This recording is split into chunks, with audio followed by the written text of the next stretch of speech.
Bem-vindos a mais um estudo da maravilhosa Palavra de Deus, Palavra de Deus, Palavra de Deus.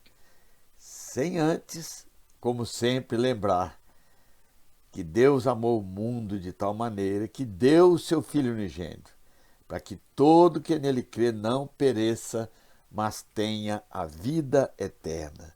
Você não fica feliz de saber que Deus te ama muito, mas muito mesmo, de tal maneira? Sim, ele provou isso. O Filho unigênito de Deus, para provar o amor de Deus por nós, morreu por nossos pecados. Foi sepultado, ressuscitou dos mortos. Que esperança maravilhosa a ressurreição de Jesus. E ele mandou anunciar essa boa notícia a toda criatura. E é isso que devemos fazer, quer as pessoas queiram ou não. Nós precisamos anunciar o Evangelho, a boa notícia, a toda criatura. Então, vamos orar para que o estudo tenha significado, sabendo que Deus nos ama. Pai, em nome de Jesus, fala conosco neste estudo, papai, em nome de Jesus. Bem, agora é a hora de uma pequena revisão, para que a gente possa lembrar coisas que já vimos, né? Antes de criar os céus e a terra, o Senhor criou a eternidade. Está lá no livro de Isaías, ele é o Pai da eternidade. Que coisa maravilhosa a gente ter essa revelação, porque o que é eternidade? A gente pensa que eternidade são longos tempos, não é assim? Não. A eternidade ela foi criada por Deus e ela é temporal. Deus não tem tempo. Até a eternidade tem tempo. Imagina a eternidade como uma grande bola, não é assim? Uma imensa bola, sem princípio nem fim, onde o Senhor colocou tudo que ele criou. E onde estão os tempos eternos, como o apóstolo Paulo disse. E tudo que foi criado por Deus, que precisam estar temporariamente neste lugar para poder viver fora da eternidade. Porque existem duas regiões, essa região temporal, sujeita ao tempo, e a região atemporal, não tem tempo. Deus não tem tempo. Tudo tem tempo, mas Deus não tem tempo. E um dia nós vamos viver nessa região atemporal. Por isso que Jesus disse que naquele dia nós não vamos perguntar mais nada. Nós saberemos todas as coisas, porque estaremos vivendo fora do tempo. É maravilhoso isso. Então vamos voltar no livro de Gênesis. No princípio criou Deus os céus e a terra. E essa primeira terra era habitada. Deus não criou a terra para ser um caos, mas para ser habitada. É inimaginável assim, a quantidade de criaturas que havia nessa primeira terra. O que havia nessa primeira terra?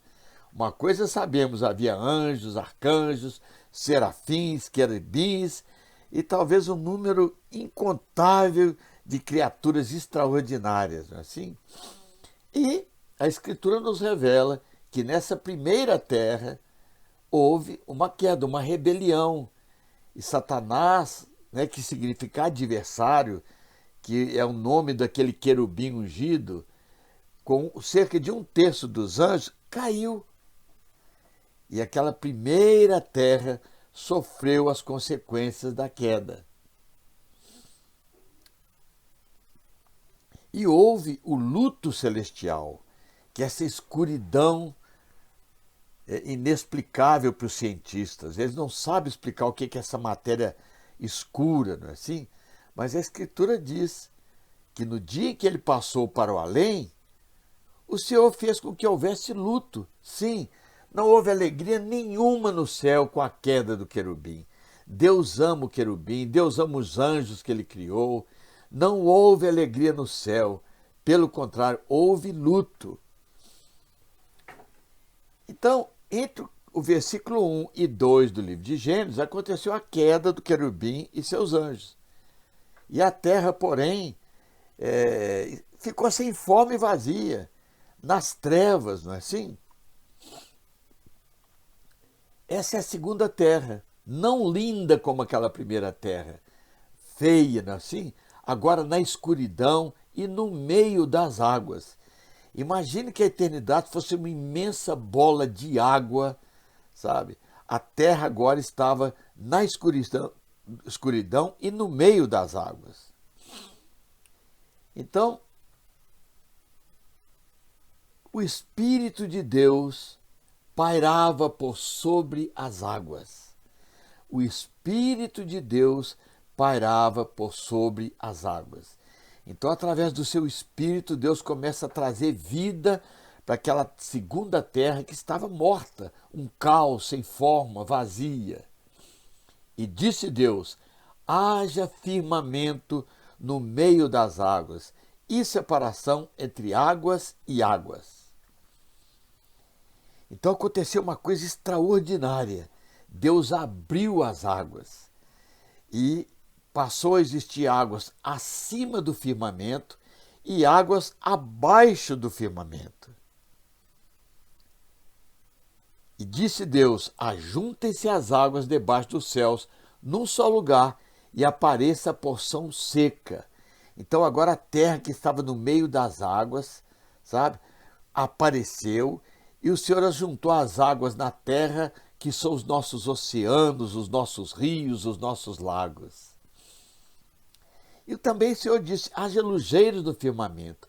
Então aquela escuridão sem nenhuma luz passou a ser iluminada pelas estrelas, pelas galáxias, e a terra por esse sol, né, tão maravilhoso que ilumina a nossa terra, ilumina a lua. Agora sim, a terra está visível na escuridão. E sejam eles, o Senhor diz, para sinais, para estações, para dias e anos. Sim, Deus criou o sol e a lua com um propósito, de através deles mostrar o seu tempo. Então, a lua, cada 360 voltas que ela dá em torno da Terra, Deus conta um ano. O ano de Deus é um ano lunar de 360 dias. E é assim que o povo judeu tem o seu calendário, baseado na lua. Deus criou um relógio, na verdade, porque ele tem um tempo para o homem na terra. Ele colocou o homem aqui na terra para que o homem buscasse a ele, escolhesse viver com ele, mas Deus tem um tempo para o homem aqui na terra, dentro da eternidade. E um dia aqueles que amam a Deus serão tirados desse lugar temporal para esse lugar atemporal, onde nós vamos viver com Deus, onde não existe tempo, onde não existe noite. Não é maravilhoso isso? Você conhecer esse mistério de Deus? Então agora nessa terceira terra, não é assim? A primeira terra era aquela terra maravilhosa, a segunda terra que com a queda, agora pelo Espírito Deus traz vida para essa terra e nós chamamos de terceira terra. Deus criou um jardim no Éden e plantou o Senhor Deus um jardim no Éden. Éden é uma região, fica ali na Mesopotâmia, que significa entre rios, entre o rio Tigre e Eufrates. O Éden que Deus criou é onde é o Iraque hoje, entre o rio Tigre e Eufrates. Imagine o próprio Deus plantando um jardim para colocar o homem ali. O que Deus queria falar com o homem ao criar esse jardim tão maravilhoso? É inimaginável como seriam os rios do Jardim do Éden, assim, que havia ouro nesses rios. Meu Deus, eu gosto de ficar imaginando como seria o Jardim do Éden sem a morte, sem o pecado. Muito maravilhoso, porque foi o próprio Deus que plantou esse jardim. Não havia morte, não é assim? Os animais alimentavam de ervas, não havia doença, não havia nada de ruim, apenas felicidade.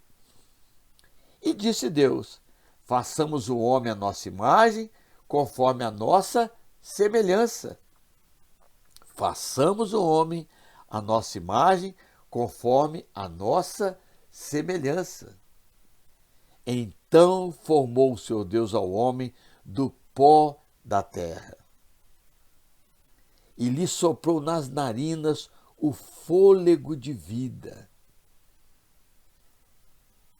E o homem, macho e fêmea, a mulher já estava no homem, passou a ser alma vivente. Muito importante que você entenda que você é uma alma. É assim que Deus nos trata, como uma alma vivente.